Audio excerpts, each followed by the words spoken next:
Okay. So the meeting's being recorded, so we're officially on our way.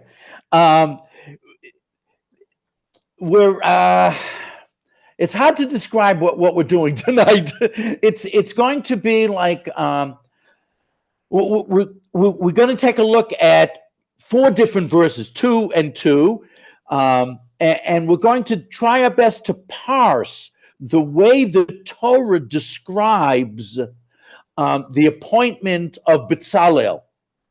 Now, Betzalel is a central figure in last week's Torah reading, and again in this week's Torah reading. In terms of building, he is the master artisan and architect, and really the person that really put together the Mishkan, which is a remarkable work of art. And he's introduced in an interesting way that's going to open up basically 3 lines of inquiry. But you'll see how as it develops. One of them is very famous, and I think you really like. The other 2, I'll do quickly. So this is in last week's Torah reading, when we're first in Betzalel.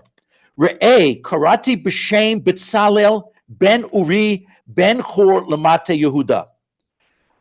Re'eh, see. Okay, see. We're going to talk about why does it say see. I would have said hine, behold, I have done this. See seems to be look at something, pay attention to something. Okay. And I have called b'shem Betzalel. I have called in the name of Betzalel. Why doesn't it just say I called Betzalel? So we're going to see commentaries. They're going to deal with both of those anomalies in the text, but there's something much more famous coming in the next verse, which is Va'amalei oto ruach Elokim. I have filled him with the Spirit of God, bechachma, tivuna, ubedat. And that should sound familiar to anyone who knows anything about modern Judaism. This is Chachma, Bina, and Dat, Tvuna is another way of saying Bina. And that, of course, is Chabad. So we see those are the 2 major things that we have to deal with. The first one is, what are these different types of knowledge? And even before that, what is this business? Notice, see that I have appointed the name of Betzalel. So there's got to be something in Betzalel's name that's significant. And then we really want to get to the different types of knowledge that Betzalel had and try to figure out what we can do with different types of knowledge. And that'll come up in just a minute. Now, in this week's Torah reading, those 2 verses are echoed almost exactly, but a little bit differently. Over there, we had God speaking initially to Moshe, but then to Klal Yisrael. Here it is, Vayomer Moshe el Bnei Yisrael. So in other words, last week, God says this to Moshe. This week, Moshe says this information to Bnei Yisrael. And it says, Ru'u, just like Moshe was said, look, see, notice, pay attention, same word. Kra Hashem b'shem Betzalel. God has called out again. Not he's called Betzalel, he's called in the name of Betzalel. We have to figure out what that means. Ben Uri, Ben Chur lamata Yehuda, Yamalei, Oto Ruach Elokim. Again, it's God does it, but it's the Spirit of Elokim. What's the difference between Yud Ke Vav Ke and Elokim? Come to that in a minute. Bechachma, B'tzvuna, which is Bina, Ubeda'at, B'chol Malacha. So he's a very special person because God has endowed him with different levels of knowledge. Okay. So Onkelos, on this week, the second verse says, I have filled him with divine spirit from before Elokim. So it's God inspired him with wisdom, with understanding, with knowledge, and with the skill to perform all types of crafting.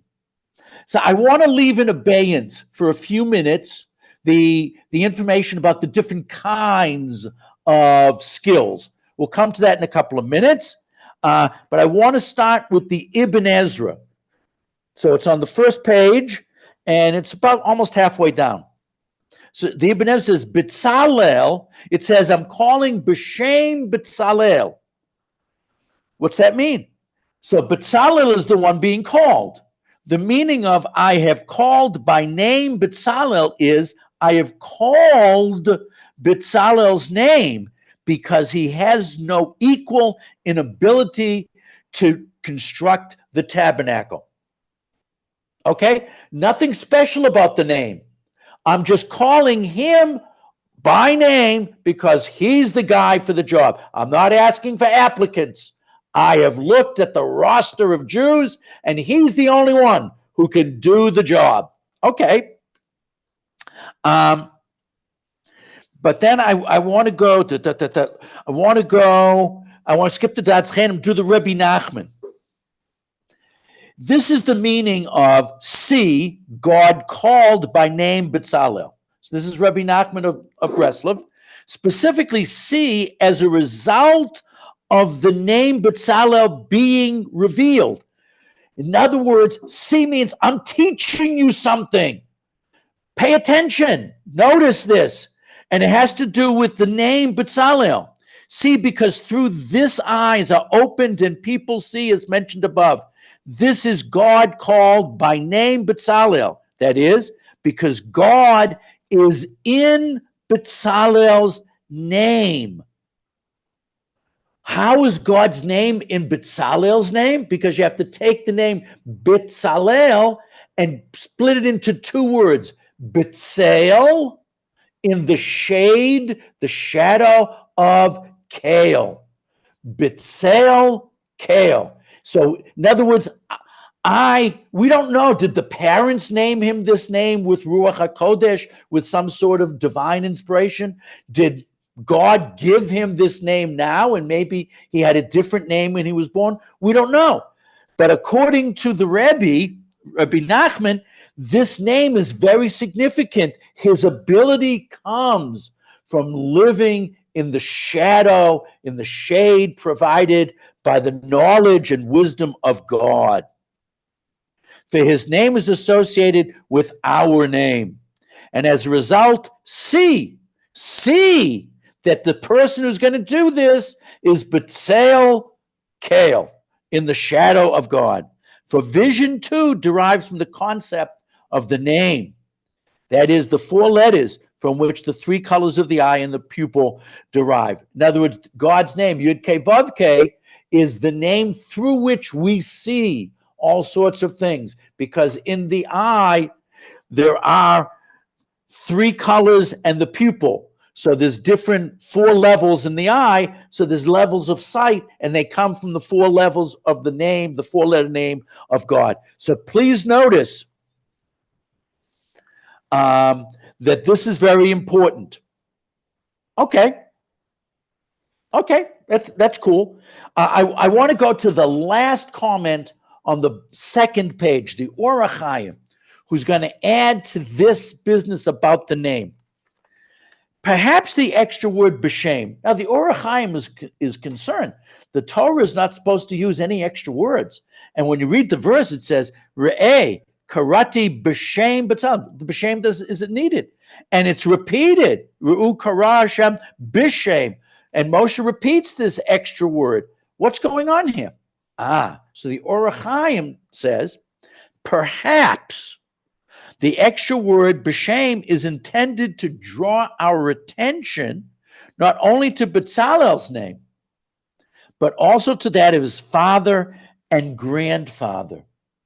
You know, every morning we say the bracha on learning Torah, and we say, it's not just me, it's my tze'etzai, those who come out from me, tze'etzai, and my children and my grandchildren. In other words, we believe that Judaism is this, is this wonderful treasury of knowledge that we want to spread and to give to others. So when it says he's calling in the name of Betzalel, then it gives his father and his grandfather's name. Why? But also the father, the grandfather, and how those names reflected Betzalel's impact on his contemporaries. He impacted them with knowledge and with impetus that he got from his father and grandfather. The name Betzalel, the shadow of God, suggests that he was the man through whom a shelter was provided for God. Ben Uri, okay, so he is Ben Uri Ben Hur. So his father's name, Ben Uri, suggests Betzalel's father looked upon God as the source of his inspiration.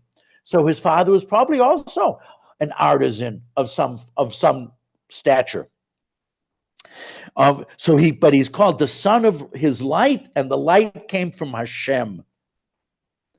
Ben Hur, his grandfather, is a reference to freedom. Bnei Chorin, Ben Chorim. We're called on Pesach Bnei Chorin. We've become free men. Betzalel helped free the Israelites from the remaining stigma of the golden calf. When I first, when I was looking at this initially, I said, oh, we're talking about freedom from the slavery of Egypt. No, he was the one who freed the Jews from the shadow of the sin of the golden calf. Because before Betzalel, the people who had artistic skills used them for terrible purposes in making an idol. I mean, I'm sure the idol was very beautiful. I'm sure, there were artisans that worked hard on it, but he is freeing us from that terrible shadow on our reputation, because he helped to free the Israelites from the remaining stigma of the golden calf by helping Israel to regain its good graces. Our sages in Shmot Rabbah say, in connection with the words Mishkan Edut, the tabernacle of testimony, tabernacle, the building of testimony, the tablets of the law, in Exodus 31:20, point out that the reason for that designation of the tabernacle was that its existence was testimony like in court, that God had forgiven the Jewish people for the sin of the golden calf. Part of telling the Jews to build the Mishkan and put the tablets in there was to say, okay, you made a mistake, but now you've got this temple that can help you in your worship for me and help in the tshuva process, because a large percentage of the sacrifices of the offerings in the temple have to do with tshuva, with repentance for sins. Okay, excuse me. So it's called Mishkan Edut, point out that it says testimony that God had forgiven the Jewish people.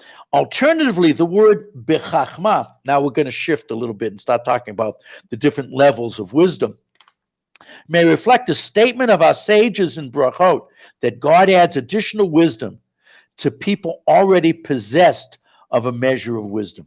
This is based on a verse in the book of Mishlei, Proverbs, that God doesn't waste knowledge on people that don't know what to do with it. It's the smart people that get blessed. If you work hard on your intellectual abilities, that's when God blesses you with intellect. God doesn't give intellect to people who aren't interested in it and wouldn't do anything with it.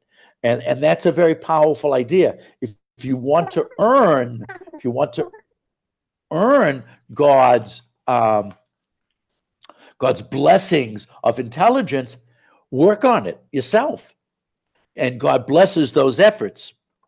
God adds additional wisdom to people already possessed of a measure of wisdom. Accordingly, the words v'amalei bechachma, I will fill that person with wisdom, and I will add wisdom to Betzalel, who already possesses wisdom. So Betzalel worked hard on himself and made himself the proper receptacle for God's blessings. Okay, but what exactly were these blessings? And so let's go back to Rashi, which is toward the top of the first page. And Rashi is the first one that tries to talk about the different kinds of wisdom. So we've got Betzalel. You have to notice that he deserves this. He worked hard at it. He was very special. But now we have to try to understand the kinds of wisdom that God gave him. And there seem to be three. Chachma, Bina, Dat. Chachma, wisdom. We translate as wisdom. I'm not sure what the best translation really is. Wisdom is what a person hears from others, learns them, and makes them his own. Wisdom is information that is absorbed, is taken in. What is tavuna, understanding? Bina is understanding a matter by one's own intelligence. You didn't teach me that. I figured out on my own that you can do this. And I've added to what you taught me with brand new material that's mine, deducing it from the things one already has learned. Deductive logic. So chachma, what others have taught you, tavuna, that I have expanded on that knowledge in my own efforts, and then da'at. And da'at, according to Rashi, means holy inspiration. You can't get da'at, this level of a high level of intelligence, without a divine blessing. So before we take a look at other approaches to this, I want to take a look at the Baal Tanya. Now, the Baal Tanya is the founder of Chabad. He's the first Lubavitcher Rebbe, and Reb Shner of Liadi, and he was the one who said that the essence of Chasidut is Chabad, Chachma, Bina, Da'at. So we want to hear what he has to say about these three concepts of knowledge. So the Baal Tanya is toward the bottom of the first page. Okay. Now the root of all the attributes are of Chabad. That is, Chachma is the source of the intellect which apprehends God and his wisdom and his holy attributes. Chachma is the ability to apprehend, to look at things, to see things, to take in information. It's information gathering. And it works, according to the Baal Tanya, on the spiritual level as well. It's a collecting of data, if you will. That's number one. Bina. Oh, what is Bina? Is the contemplation on this apprehension. I've got information. I've gathered a lot of facts and data. That's Chachma. Now I'm starting to think about all of this material that I have gathered. Okay. In the length, width, and depth of understanding.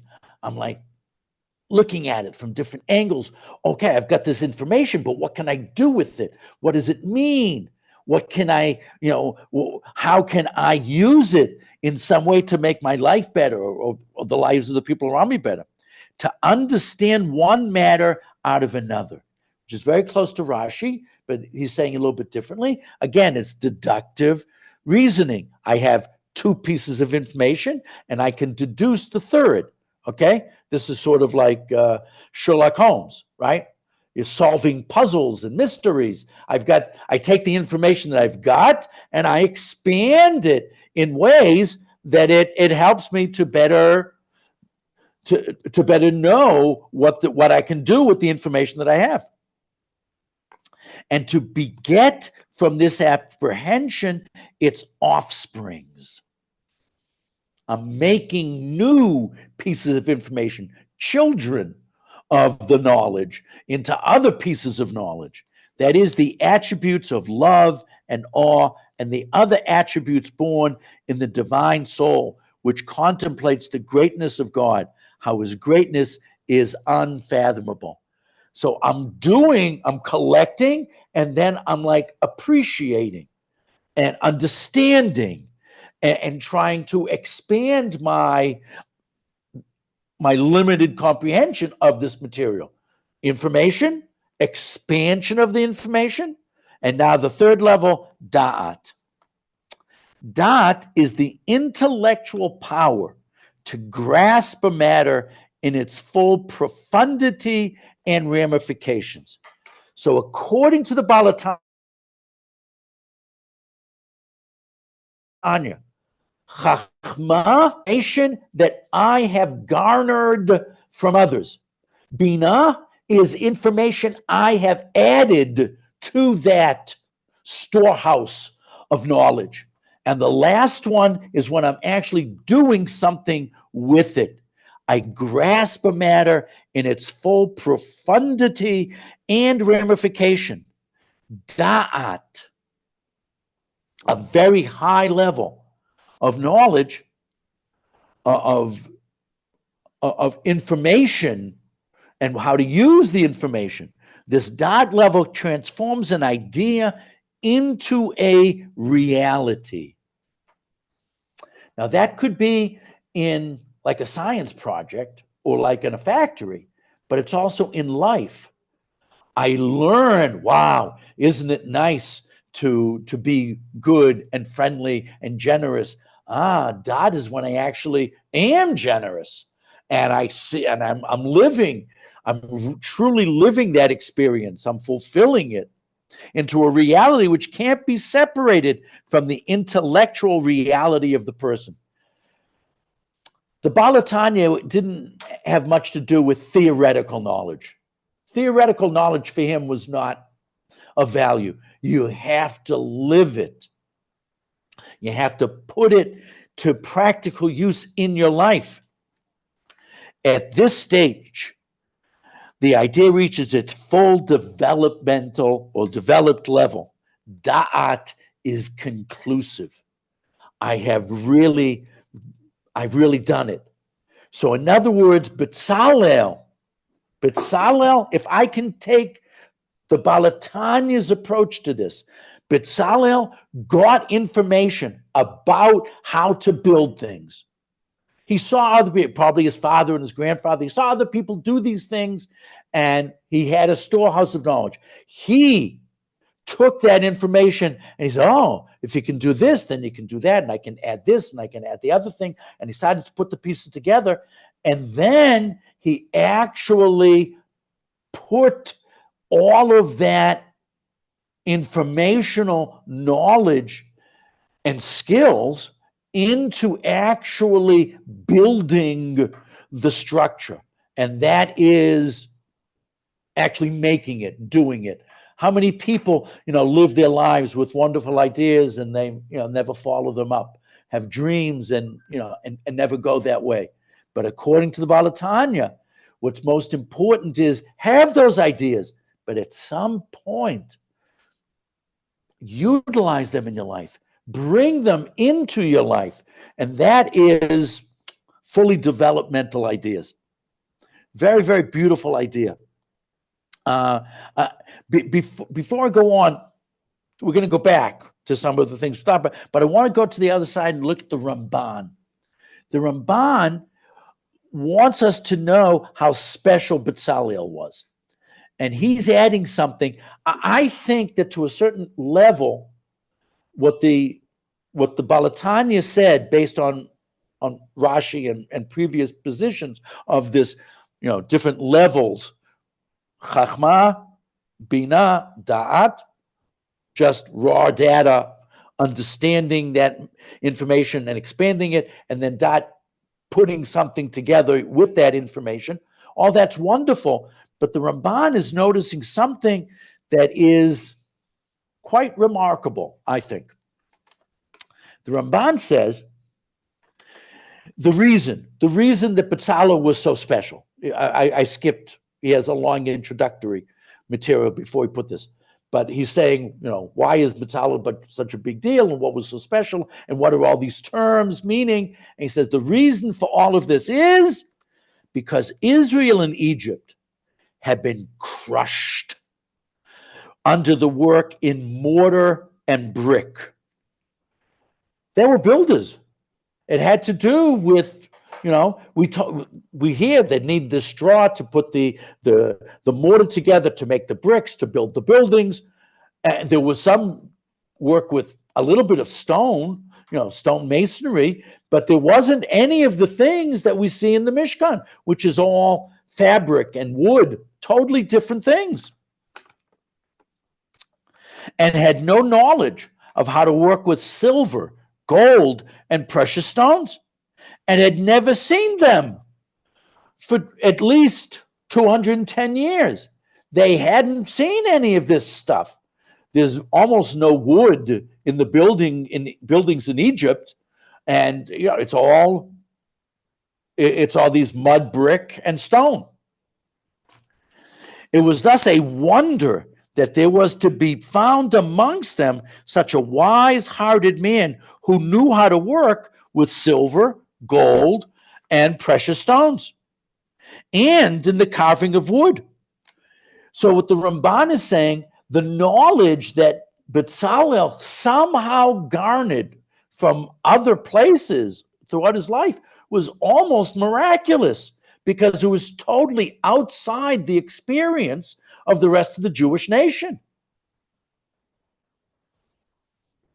So we not only have to learn from Betzalel the different levels of knowledge, which is what Rashi and the Balatanya are doing, but we have to notice that something almost miraculous was happening, that this guy had no background in any of these, in any of these arts, in any of these talents, and built an amazing structure.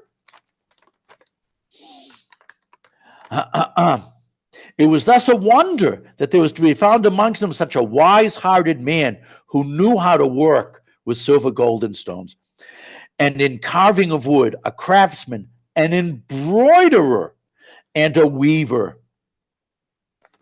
All of these arts, because they had to make clothing like they had never had to make before. For even amongst those who study before the experts, you cannot find one who is proficient in all these crafts. So Betzalel was amazing, according to the Ramban, on two different levels. Level number one, he somehow picked up all of these skills while being in slavery in Egypt, working on totally different kinds of building techniques. That's number one. And number two, and perhaps even more importantly,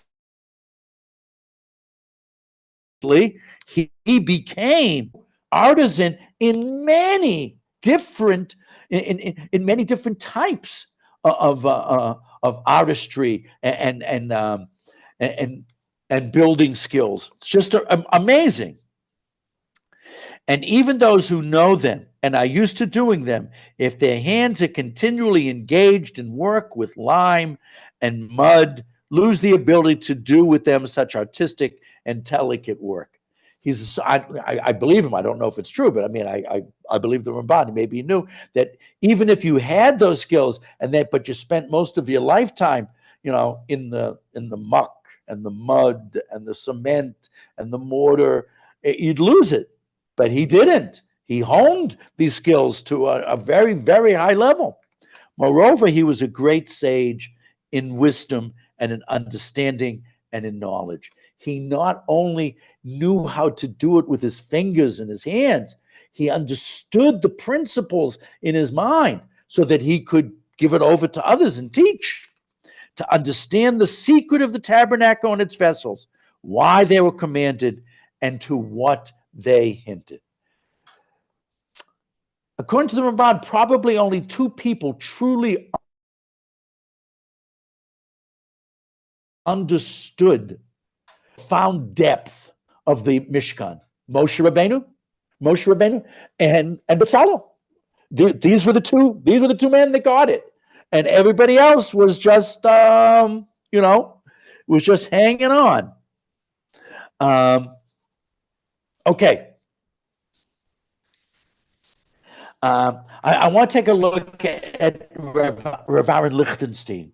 He's the bottom of the first page, but most of what he had to say is on page 2. And again, this is sort of the conclusion of a relatively long essay that's on the Yeshivat Har Etzion website.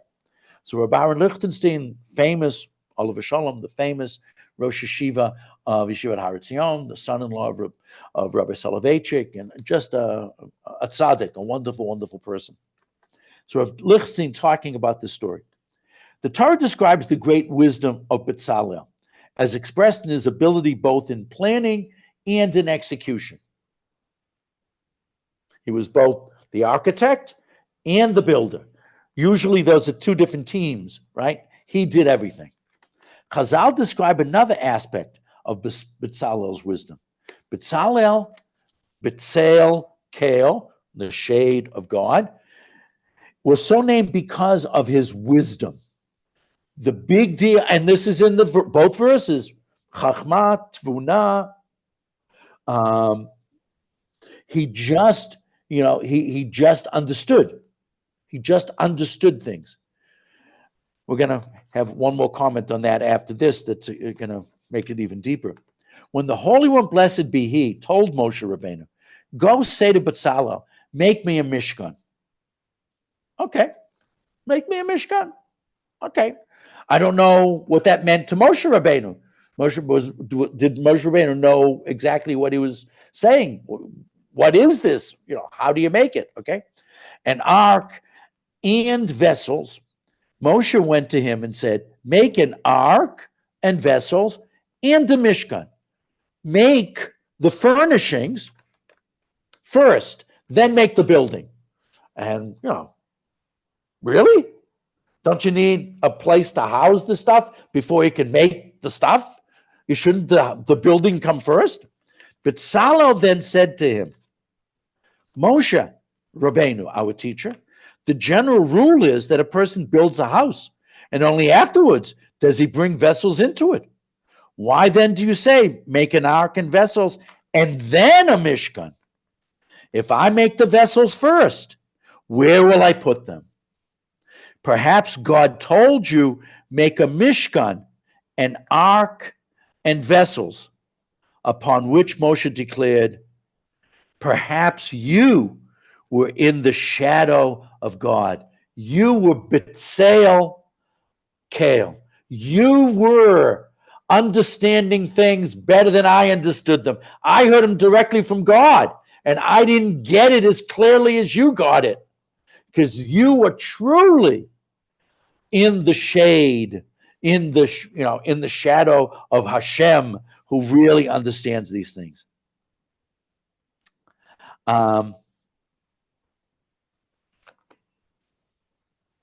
And you knew God commanded Moshe to build the Mishkan and then the vessels. The original halacha, the original instruction, the original mitzvah was build the building first and then make the vessels.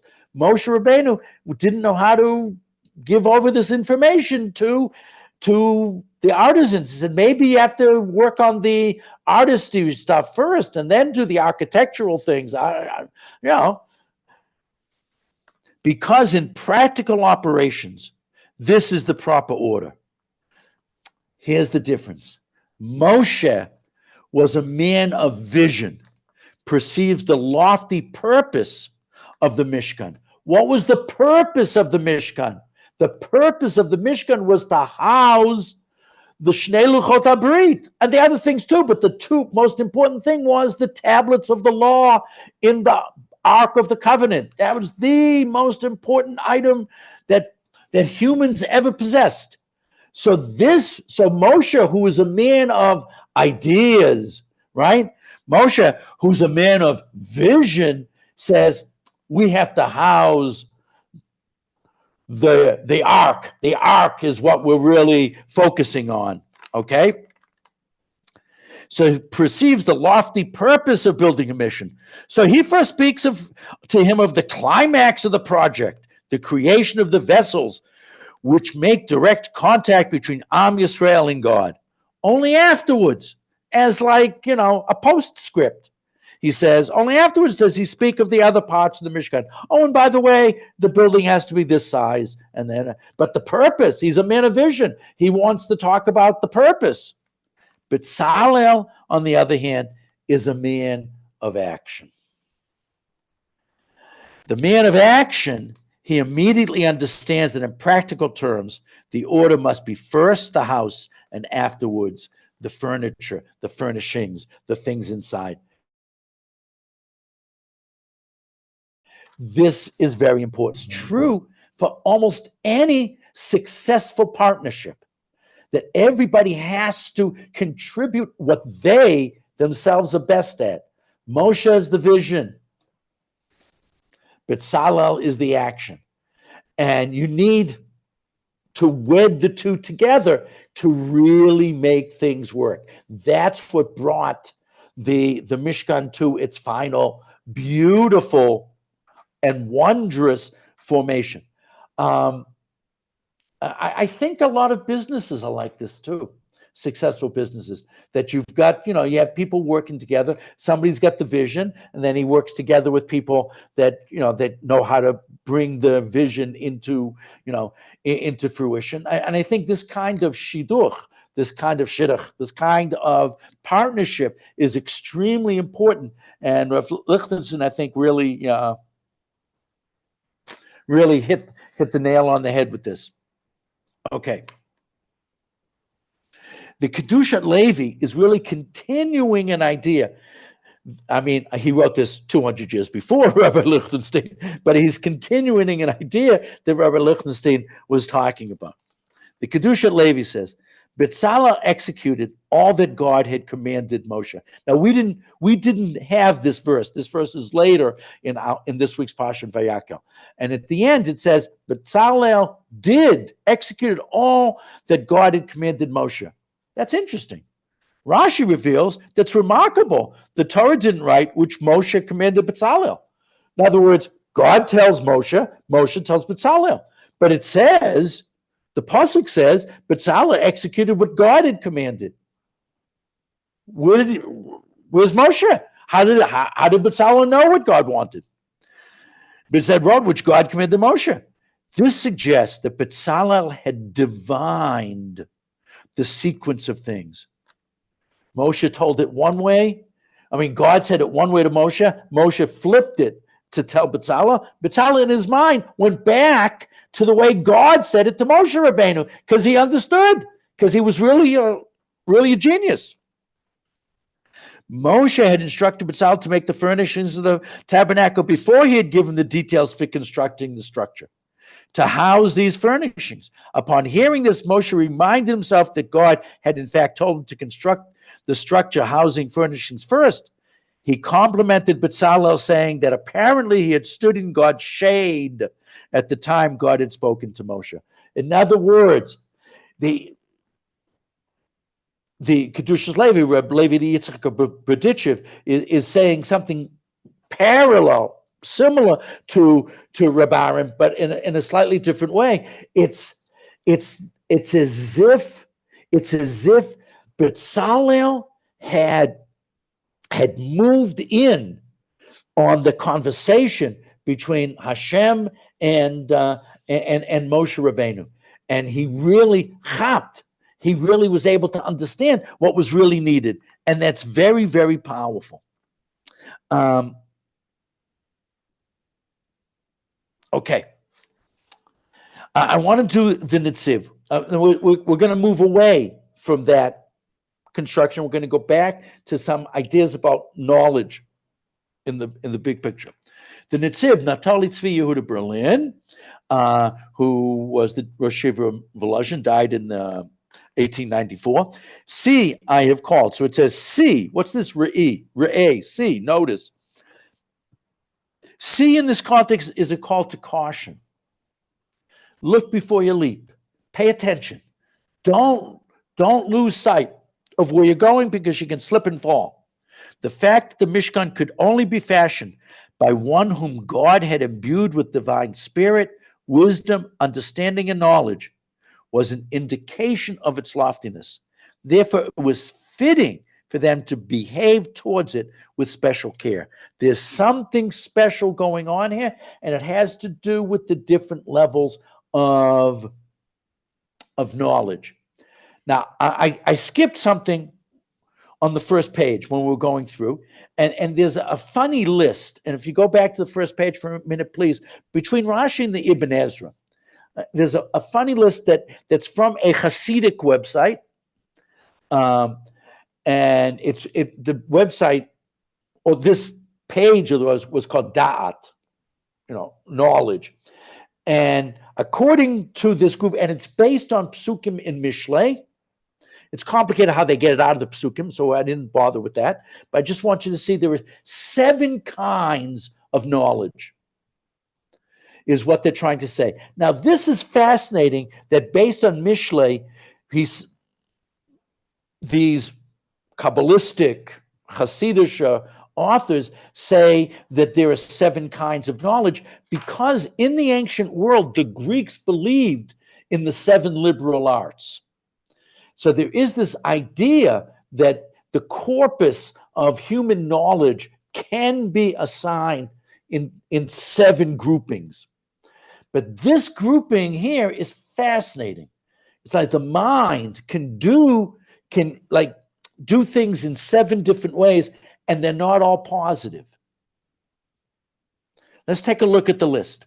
Unfortunately, I had trouble with the computer. You should be reading this from right to left, but it kept pushing it. Whenever I put the English near it, it kept pushing it the back way. So we're starting on the right side, okay?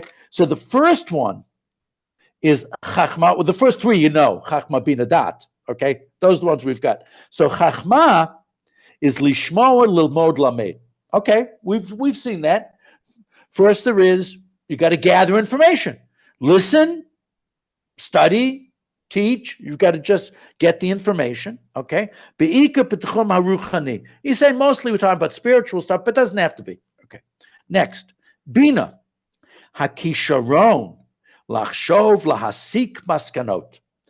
That is the ability, the kisharon, the skill, the talent to think and to come to conclusions. Now, it's take this information, and it's no longer just individual bits of knowledge. I put them into a structure where things make sense and you can make conclusions and see things. Da'at, hekarut mikarov be'emsuut hachushim. This is different than what we've said before. It's really skills based on my chushim. A chush is as a sense. I'm using my own sensory, my eyes, my ears, my nose, my sense of feeling to really come up with brand new things. So first is gathering, the other is making conclusions from the information gathered, and now coming up with brand new ideas based on my skills and sensitivities. Those are the first 3. Cool, great. The fourth one is orma. That's not so nice. It's also a kisharon. It's also a skill. Lahataot ulihizahir me'atuyot.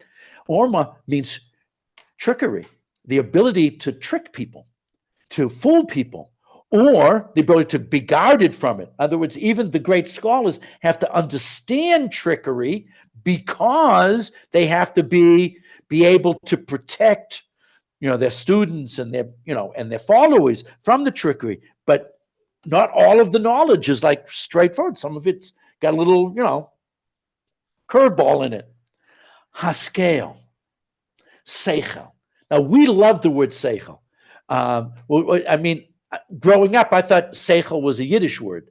My parents used to speak some Yiddish. They didn't speak any Hebrew, but, and one of those Yiddish lines I knew, it was Mishkan seichel. Haven't you got any seichel? Haven't you got any common sense? What's the matter with you? I didn't really speak Yiddish, but I could tell when I was being insulted. I could handle that. Haskel kisharon livchu nachon ulahatzliach. Seichel is the ability to make the right choices and to succeed.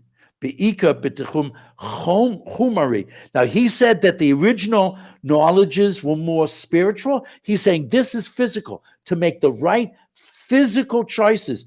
I'm looking at, I'm looking at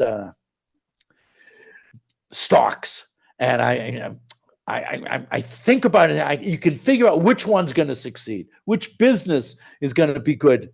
And that's seichel. It's an ability to be able to turn knowledge into success. And it's a very powerful thing when we talk about seichel. Mizima, which is terrible. Hakisharon lahazik. Mizima, it comes to Edom Zomimim, that means like nefarious, underhanded. That's the ability to hurt. And it's a skill. I mean, it's an evil skill and a bad skill. And we want scholars to understand it so they can avoid it and help the people. But according to this Hasidic way of thinking, this is one of the intellectual skills that exists in the world, even though it's bad. And then the last one. And I'd like to think it's the best one. Tushia. Now, when I was in the Army, I came into the Army in 1987, and I had no idea what the word tushia meant. I knew it was a word that appeared in Nach. I don't think it appears in Chuma. It appears in Nach a number of times, and it has to do with skill of some sort. And when sometimes you would be given a job in the Army, you have to go do something. One day, me and two friends were told, to paint some rocks. Believe it or not, we're really told to paint rocks one day in the Army. And I said, well, why are we doing? What are we doing? How do we do this? Where do we get the paint? You got paint, but we didn't have brushes. Where do we get the stuff? He says, tushia, which in the Army means initiative. You have to think for yourself sometimes. The soldiers in the Israeli army are expected to sometimes use their own, tushia, initiative, their own ideas. Tushia, hakisharon la'azor, the skill to be helpful. What a wonderful type of wisdom and knowledge. When you have this kind of tushia, it's not just that you know how to get things done, but you know what the other person needed. That's what's most important. This idea that there are different kinds of knowledge and different people have different kinds of knowledge is a very, very powerful idea. It's fascinating. In the Haggadah, they list the scholars that you have to be. It says, even if you knew all the story, you still have to tell the story. So what are they give 4 levels of knowledge. Even if you were Chacham, a Navon, Chacham had a lot of knowledge. Navon, you really understood things. You could take the knowledge and see and apply it and see how it fits in. The next one is Zakein, an elder. That means you're experienced in these kinds of knowledge. And then the last one, and the highest, is Yodei Torah.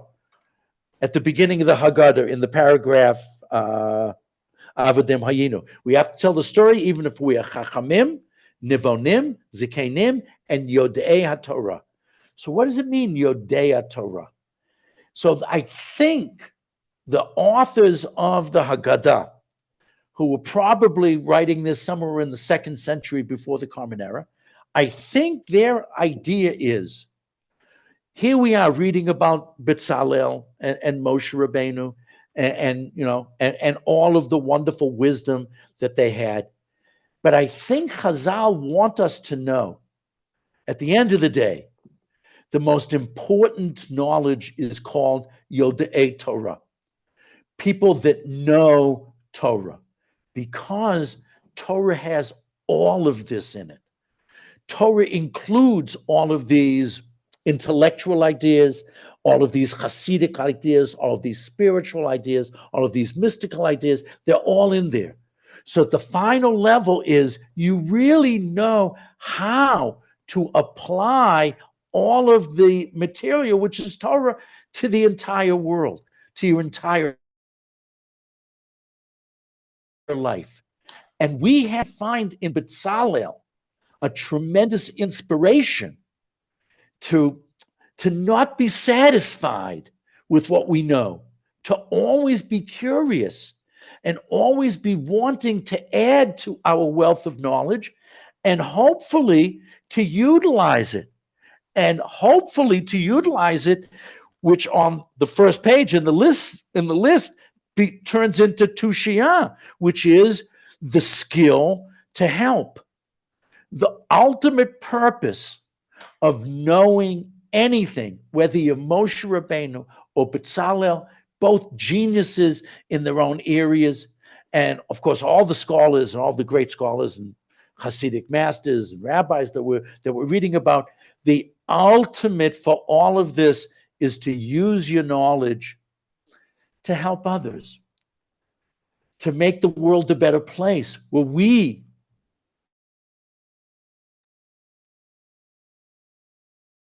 can do a better job of another. And I just think that that's the idea in the Haggadah, Yodei Torah is the highest, because we use that Torah to affect others, to help others, to live better with others.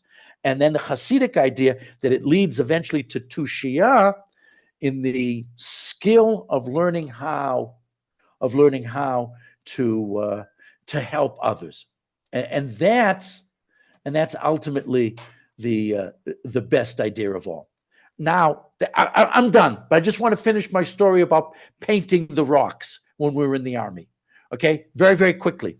So we didn't know what to do. We had to paint these rocks white, yellow, and green. White, yellow, and green. And there was supposed to be a design. He gave us a picture. We were supposed to make that. And so we didn't really get paintbrushes, and it was going to take a while. We didn't know how to do it. So one of the guys just said, "Oh, let's dump the rocks in the paint." So we dumped the rocks in the paint, and we put them all out.